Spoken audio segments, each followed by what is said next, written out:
এই যে ষষ্ঠীর বাজার চলে এসেছে, তৃতীয় দিনের বাজার, আগের গুলো শেয়ার করা হয়নি।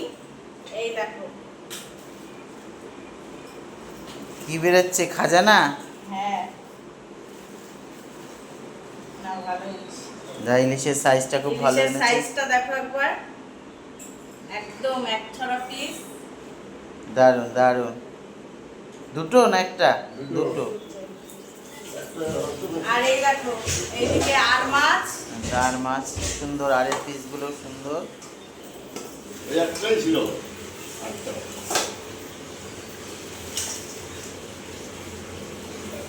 আর এই যে চিংড়ি। এই যে আর গলদা, এই দেখো চিংড়ি, চিংড়ির সাইজটা দেখেছো? দারুণ হয়েছে, দারুণ। বৃষ্টির ওয়েদার আছে, সুন্দর জমিয়ে খাওয়া দাওয়া হবে। মালাইকারি হবে কিন্তু নারকেল দিয়ে, নারকেল ছুলতে হবে তোমার। ঠিক আছে। নারকেল আছে? হ্যাঁ নারকেল আছে। নারকেল